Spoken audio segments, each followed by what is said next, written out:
My new book, Pillars for Life, A Guide to Spiritual Ethics and Practice, is now out and available for you to read and purchase.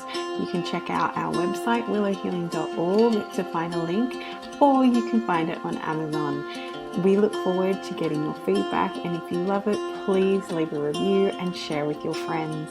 Now it's time for the show.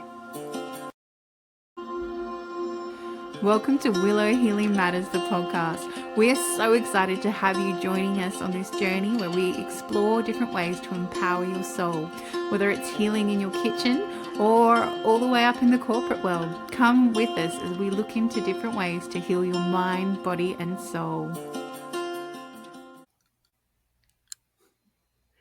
Hey everyone, it's Catherine Cristani with another episode of Willow Healing Matters, and today I am here with Tamie Dixon Butera, who is a functional medicine practitioner, a health educator, and a mother of 19 children.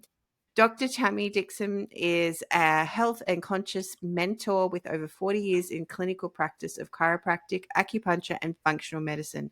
She has touched more than 10,000 lives, and she empowers mothers to take charge of their family's health. She is also, as I mentioned, the mother to 19 children, which I'm really excited to unpack as the mum of one. And a big welcome to the show, Dr. Tamie. Thanks, Catherine. I'm very excited to be here. I'm very excited to share what I have with my friends in Australia and all over the world. Exactly. And, I feel the first question, because most people will be like, 19 children. Let's get that out of the way, because even I was curious when I connected with you. How have you got 19? So, yes, that's a question I always get asked. And I have 9 biological children who these days range from almost 40 to 23. And I have 10 children that I've adopted from foreign countries. 7 are from Ethiopia and 3 are from Guatemala. Wow. It's just amazing. And did you... Some Yeah. some were infants. The Guatemalan children were infants when they came. The Ethiopian children, not so much. 4 of them were 14, almost 15 when they came home. And 2 were older children, or actually 3 were older children. One was about 10, one was about 4, and one was about 6. And I say about, and what I mean by that is that no children in Ethiopia until recently have had birth certificates. So we got their age based on what members of their birth families remembered about when they were born. So we're guessing on ages on all of them. It's so interesting, isn't it? That, it's not kind of noted down. It's just all kind of through that verbal and memory of what's happened around them. Mm-hmm. Yes. And in Ethiopia, different from the United States, they use the Julian calendar and not the Gregorian calendar that we do. So there are 13 months in Ethiopia. And it's also the year... Hang on, I'm going to do the math. It's 2019. So they're 7 years behind us in years. So there is a calculation, happily, where we calculated the birth dates that their birth families gave us to American dates and came up with a birth date that's probably relatively close to how old they are. Wow. I had no idea. Because I always comment, I would love 13 months with 28 days each month, because it make things so much simpler, because it'd be the same day every month. If you move to Ethiopia, you'll have your dream. And I guess from having 19 children, even though you've got such a wide range of ages, managing a household would definitely be a production, right? Like, it's just definitely a lot of things have to fall into place. Well, and if you got to remember, Catherine, not everybody lived here at the same time. At the most on my farm, we had 14 at one time. And that entailed taking some outbuildings, turning them into little apartments so that the older kids, especially the kids that were going to college, could live there and not be annoyed and bothered by the younger kids that were here. But it's funny. I have 4 26-year-olds. I have 2 28-year-olds. I'm trying to think of, I have 2 that are 19 now, but they're born 9 months apart. I have one that's 20 and 19. They're 6 months apart. Throughout the year, I have multiple aged children, which in the adoption world, we like to call artificial twinning. I do have a set of biological twins, though, and they are Ethiopian and they are 26. Yeah, but that's so amazing. And I love that you respected that, the older children needed their independence at the same time and needed to, have that space on your farm, because so often I've seen like parents with multiple children getting the older children to take full responsibility for the younger children and things like that. And it always breaks my heart a little bit because it's like they still have to be their own person. But if they're doing it because they love and want to be part of the family unit, I understand that balance too. Well, it's interesting. So some of my older, and I'll take an example of my oldest Ethiopian son, who was not the first adopted. He came from an orphanage of about 150 boys. It's on the Sudan border of Ethiopia, and it's not where he was born. He came when he was about 6 with 15 original boys. And those older boys were required to be the leader, mentor, babysitter for 7 other younger boys in the orphanage. And the sad part was, if there was a behavior problem or a school problem with one of the younger boys, they were also punished. And that's sad. I still remark when I see the scars on my oldest son's back from being beat for not making a younger child behave or complete the tests they needed to be completed. However, he stepped into a role in my house of being in control of all the other Ethiopian kids. So after a while, I realized there was 2 families in my houses. There was my family, and then there was the Ethiopian family that lived in one end of the house. So we had some headbanging things that we had to go through about, excuse me, I'd like to be the mother. Excuse me, I've been an American longer than you have. Excuse me, I'm older than you. Can you let me take control? And that was difficult for him. But today he's an amazing leader. And so I'm really proud of him, and I'm really glad I supported his leadership role. But I'm also glad that I made the distinction of, I'm the mother, let me take responsibility. But it was also great to go, hey, go tell your brother that I require him to get this done. And I would hear him say, Mother has sent me to give you counsel. Right.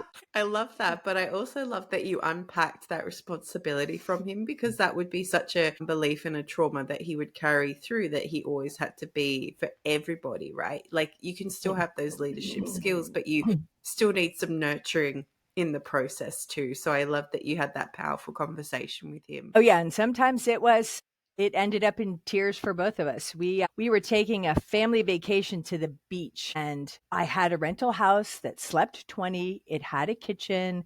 There was a grocery store nearby. And I noticed the morning we were leaving, there was all this activity in the kitchen. And he was upstairs, and I said, what's everybody doing? Oh, we're making Ethiopian food. And I'm like, why? We're not eating Ethiopian food. We're going to get hamburgers and hot dogs. We're going to buy pizza. We're going to get crab cakes. What's this? And he came out and he said, no, this is what we'll be eating. We're going on vacation. I said, no, this is going in the refrigerator. This is not what we're eating. This is an American vacation. You are an Ethiopian American. And he said, I'm not going. And I said, that's fine. I'll call an older brother to come and pick you up. And I went down and out to the clinic, and I started throwing things. I was so angry, but I didn't want anybody in the house to see how angry I was. I cried, I threw the phone, I threw books.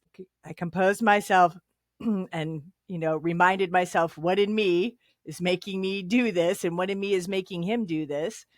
And I went back upstairs, and he was sitting in his room, and there's a wooden floor in his room. It had a puddle of tears. And I said, listen, are you ready to change your mind now? Can we have a conversation about you changing your mind and coming to the beach? And he said, yes, but I won't ride with you. I said, that's fine. Ride with someone else to the beach. So I had an older daughter that was coming, and she said, oh no, he can ride with me. And she said he rode in complete silence. It was 5 hours to the beach. And when we got there, I pulled in first, put my car in park, went over, snatched the car door open. And I said, come here. And I took his hand and I walked him up on the dunes, and I said, that is the Atlantic Ocean.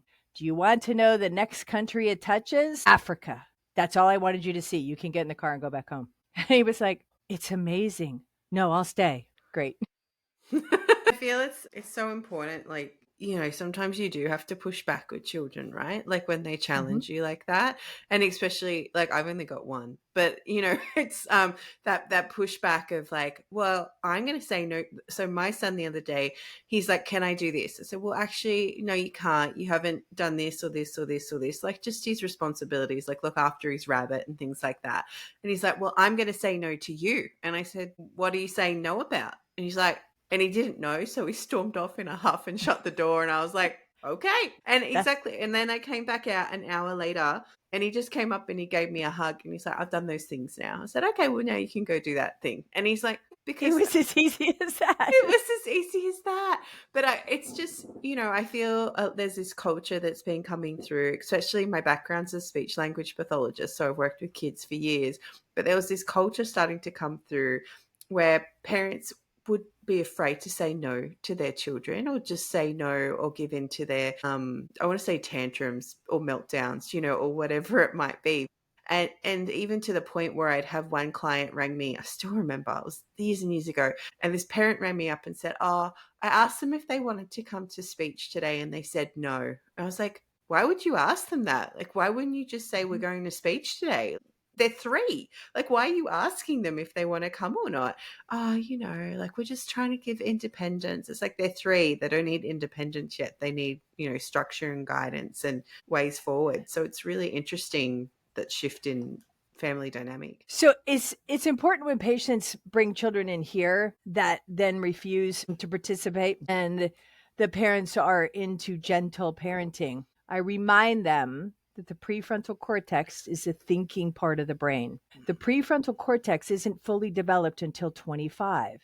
In the meantime, until it is, they are their child's prefrontal cortex. Thinking, they do the executive functions, they do the decision making.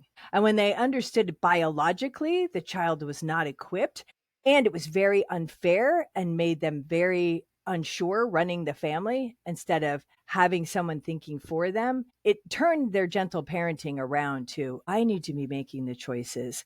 I need to be making the decisions because I'm my child's thinking brain. That's such an important comparison. Yeah, definitely. And that also gave them the permission to be in charge. And sometimes I'll have to say, can you please say I give myself permission to be in charge of my child's decisions? And I actually make them say it. I give myself permission to be in charge. And then once they have that permission, it's amazing how much better decision making is in their family. And that's it all comes up in my I have a 6-week mentoring program. And I have a I have a master class that I do every month called From Mean Mom to Grateful Mom. How to get things done around the house without the pushback in 7 days. Because so many, not only moms, but dads have not had the education of here's what's happening biologically, neurologically in your child. And here's your responsibility in that. And that name all came from a young woman who came to my office, and everybody gets a new patient form that asks, what's their symptom? And her only symptom was, I'm a mean mom. Help me. And and it was very self-effacing and it was very touching. And I said, I'm going to help you. And you're reminding me, I need to teach everybody who's near me how that you're not a mean mom. It just needs to change in you what's being done. I feel this is so important because because where I am at the moment, because I'm in Australia, when we're recording this, it's like the middle of winter and it's been freezing. And my son hates pants. He just hates wearing long pants. So he's the child when it's minus like here, I was to say -3 degrees Celsius, but it's really cold, right? And he's wearing thongs, like flip-flops and board shorts. And I'm like, nah, this isn't on. And he's like, oh, it's my body, it's my choice. I said, yeah, but you're not making responsible choices for your body, so you need to go put some pants on, because I was just over it. And my husband's there going, no, like, he can make, I said, no, he can't make his own choices. He's not making them. And so even I had to go buy him new shoes because he's like, oh, my other shoes don't fit. That's why I'm going to wear my flip-flops. I said, that's fine. We'll go get new shoes. I said, but I don't know your shoes don't fit because you haven't told me, because they're not my feet. I can't actually tell when you put the shoes on. And anyway, and then yesterday we were going out with a friend to see a movie, and how quick he was to just go get dressed and put the long pants on, put the socks and the shoes on, didn't even question anything, didn't push back or anything. I was like, interesting. Logic. Exactly. So it's just, Logic. Yeah. And sometimes you have to get them to send them to go get their own evidence too, right? Because often they don't always believe mum and dad. So it's really important to go, okay, well, why don't you go see what your friends are wearing? Oh, they're all got pants on too. Okay. Maybe it's not just mum and dad. Maybe it's not me. Yeah, exactly. Maybe it's in you. Maybe it's you. I know. And I was surprised the other day to read that the British monarchy, until 12, boys had to wear shorts and long socks, no matter what the weather, which I thought was an interesting, how dumb is that thing? What does that build? Like resilience with the cold or something? I'm not sure. Especially I when it think snows. Yeah. it made a distinction about maturity. But man, how dumb. I know. That's where you question the logic. That's where I would be the child going, but why? But why do we have to do this? This doesn't make any sense at all. And it's funny because I went to a private school and in winter, the young boys did have to wear long socks and shorts. And Mm-hmm. my parents thought it was nuts. They're like, it's freezing. Like, they're not going to stay warm. Like, this is Yeah. just crazy. Like, socks only keep you so warm. Yeah. So you also do with all this happening with your 19 children and your beautiful farm, you also run a functional medicine practice. So how did that come about? Like what led you down that healing path? Yeah, so that's an interesting story. So I'm gonna try to make it be as short as I can. Where I grew up, which was very near a military base, now known as Space Force, which dealt Interesting. with the whole space program. Our high school is very overcrowded, and so they allowed us to leave our senior year and go to junior college. And I did, and I majored in dental hygiene, and I worked about a year as a dental hygienist. And the dentist I worked for, who's our family dentist, politely told me, you don't belong here. You need to go to medical school. And so I said, you're right. I really hate dentistry. And I left, but I went to chiropractic college because that's where my heart lied. And that's where my family's values were. In chiropractic college, and we're talking now 45 years ago. So I learned from the old originals and from the latest greatest. So it was a beautiful time to go. I learned a technique called applied kinesiology, and I learned it from the originator, George Goodhart. And it talked about testing muscles to tell you about organ health. And from that really is what brought forth functional medicine everywhere in the chiropractic world. And so as that sort of developed on in the functional medicine world, I rolled with it. And right after I graduated, I moved to a small town in Vermont, which is in New England. And there wasn't a dearth of medical doctors or chiropractors. And the nearest hospital was Dartmouth University, which is a teaching hospital. And the prevailing attitude in Vermont and New Hampshire about that was you go to Dartmouth to die, which meant you went to Dartmouth, got a cancer diagnosis, and promptly died. So everyone wanted a natural approach. They all grew their own food. They were all dairy farmers. And so I learned trial by fire. Really, the local home birth midwives were like, you're between us in the north and in the south. Can you attend births until we get there? Patients were like, can you just test me for that? Do you have to send me to Dartmouth? Can you? And so um, I eventually went back to school in a postdoctorate and got a credentialing called DABC, which is Diplomat of the American Board of Chiropractic Internists. So that also helped me along the road of working functionally, but in a family practice setting. And so most of my patients really see me as a family practice doctor. Yes. Do I still do musculoskeletal work? Yes. Do I do acupuncture? Yes. But most of them see me as their family practice doctor. Which is amazing. And I love that the universe led you to this place where you would be so accepted for what you did, right? And that it was, like you said, trial by fire, because you would have grown so exponentially in that place versus if you went somewhere where there were lots of functional medicine doctors or a lot of reliance on, I want to say typical family GPs, but you know what I mean? Yeah. Yeah. Yeah. Traditional Yeah. allopathic doctors. Yeah. Thank you. Yes, that's the words I wanted. And then as it evolves, so do you find now your place in the community is you are kind of the default family doctor instead of going to the traditional allopathic? Yes, and because I've been in this small area in West Virginia for 32 years, I sometimes have to remind other practitioners, "Hey, I'm not a prescriber, you are, which is why you and I are sharing this patient. Can you prescribe this?" Or, hey, you missed this. The patient we share has pancreas cancer. I'm just letting you know this is the route the patient's chosen to take, but you might want to know, you might want to go back and reread your CAT scan or your MRI. And those are always the hardest conversations to have. Yeah, I find too sometimes, because I do intuitive healing, sometimes I'll get hits and they're like, oh no, I had a client on Friday and they're like, oh, my doctor said I can't eat potatoes. I said, why? And they said, oh, they just make me really bloated. I said, your body is craving these because her root chakra was so imbalanced. She needed the root vegetables, like she needed the carrots and she needed the sweet potato and she needed the potato. I said, that's not what's making you inflamed. I said, what's making you inflamed is like X, Y, and Z, blah, blah, blah. And she's like, oh my gosh. She goes, thank you, because that feels so much more aligned than me not eating potatoes, which my body's absolutely craving. She didn't eat them like fried potatoes. Like she actually baked them and put herbs on them. And it was like really nourishing for her body. So it's really interesting when, you have to kind of stand your ground a little bit, right? When you get these intuitive hits or you use your kinesiology to test what's going on.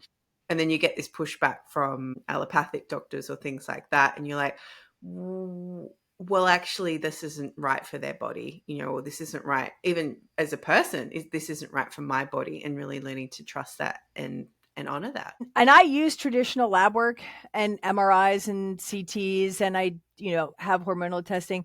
The thing is, when the patient gets the yes in them, it discounts anything I've already, when they've said, no, I tried this and I feel better. I'm like, that's where we're running then. If you have that yes, that's a true yes. Yeah. And they know when they feel it. Yeah, 100%. And I guess that's really important, that a reminder that you know your body best and you need to learn to listen to your body and advocate for yourself, because if you don't, like even you, Dr. Tamie, you can run all the tests and everything you want, but you don't know how that person's feeling every day. You've got to rely on what comes through for them. Yes. And emotional pieces to diagnoses are really, really important. Really important. And we spend a lot of time, which makes my practice different from everybody else's, is we spend a lot of time saying what in you may be making this occur, and bringing up Chinese diagnosis and sacred body language. If they've got a problem with their liver, we need to look at what might be the anger. When did that, maybe that caused, or their gallbladder, hey, where did the resentment start that may have started these symptoms? And it's not that we need to remove your gallbladder. We need to work you through the resentment that. Yeah. Or the grief with the lungs and the fear and the kidneys. I do the same thing. I fully understand what you're talking about. And even once you work on the liver, the anger can then discharge to the kidneys because it has to pass through the kidneys to get out and can get stuck there too. So it's a bit of a puzzle, but at the same time, when you start to tune into what your emotions are and what's going on, and the cool thing with kinesiology is you can tap into those emotional meridian pathways too. And it's amazing how much, I don't know about you, so I'm trained in neuro-emotional technique, and the amount of times I've freaked people out because they're like, how do you know that something happened to me at 5 around that emotion with that person? I was like, because it's all in your body. Everything's stored in your body and everything is remembered by your body. And it doesn't matter what age you are. And it's important for them to see that it's in them. And yet we can, by moving ourselves through the emotion, we can pull them through the emotion. And the kidneys and fear are really about the adrenal glands, which are making stress hormones, which are reacting to dysregulated nervous system, which probably came from childhood patterns. And as soon as it makes sense to them, you get this ease in them. You listen, you feel them go, oh, that's it. Yeah. Or you get the tears of like, oh my goodness, I finally understand what's been going on for myself for so long, which is such a beautiful point to come to, because as much as it's like, then you kind of you almost go through the stages of grief then. It's like, oh my goodness, you meant I've lived my whole life this way because of X, Y, and Z. And it's like, and you go through that because it can be, especially if it's been such a huge impact on your life through that emotional state, it can be quite lasting in how it shows up in every action that you do. And it's humbling. It's such an honor to walk with someone through that. And it's so humbling. And it's always such a grateful thing. And I always remind the patient right then, hey, thank you, God. Thank you, God. Thank you, God, for showing me what in me that can be different, how I can see it differently, how I can feel it differently. Yeah. That's such an important perception, like to remember too, that we can make a change in our lives and we can be the change we want to be. We just have to be open, and having support from practitioners that help us along that way can be really powerful too, because we don't need to do it alone. Yes. Yeah. And the honor is always in me over that. The honor is always, they're always, oh, I'm so sorry I fell apart in your office. I'm like, no, the honor is all mine. This big jump put you through 5 years of therapy in 10 minutes. I know. I understand. I had a client on Friday, and I said, "Why are you living where you are?" And she goes, "What do you mean?" I said, "Do you like where you live?" She's like, "No." I said, "What do you want to be?" She's like, "Near the water." I said, "Why aren't you near the water?" She goes, "I can't afford it." I said, "Why are you still in America?" Because she wasn't even from America originally. And she said, "I don't know. Hang on." And then she went and did all this research, and she messaged me. She's like, "I'm going to go live in Panama." I said, "Oh my gosh, go have fun." Because she just found it aligned with everything that she wanted to be. But because no one had showed her that kind of opportunity or showed her it could be different, she was so stuck to believe she could never live near the water, even though that's what her soul was craving and what her soul needed to move closer to, being like the beach in her front door, essentially. Yeah. It's always so amazing and so joy filling when someone goes, "You mean it's that easy?" Uh-huh. Yeah. Exactly. It's that easy. Exactly. And sometimes it is. You just need someone outside yourself to reflect back. Hey, you can do it a different way, and almost give that silent permission, right? That's been missing up to that point. And sometimes you have to actually say, you need to say out loud this decree. I give myself permission to do what I choose or do what I desire. Yeah. And it goes that full circle back to what you teach mums, right? That it's okay to step away and set those boundaries and teach your children how to make decisions. Yeah, with respect. Respect to them, respect to the family. Yeah, with that respect, because they're a team player. Yeah, 100%. And as we start to finish our time together, Dr. Tamie, I asked the guests that come on the show, if you could heal or change something in the world, what would it be? I would choose for everyone to completely understand their alignment and connection with their creator, because all knowledge comes through that connection. If they could remember that they are directly connected from their creator and can demand knowledge of anything they need, it would completely change the world. Yeah, 100%. And it just allows you to feel fulfilled, right? So you're not always searching for something, because you know that you are here with a purpose, and this is why the creator put you on this planet, to show that you are blessing and so that you can bless others with your gifts. Yeah. And it's always in you. It's always in you. Yeah. And if people want to come work with you or find you or do your From Me Mums to Grateful Mums masterclass, where can they come find you? They can find me on Facebook at Tamie Dixon Butera. They can find me on Instagram at Tamie Dixon Butera.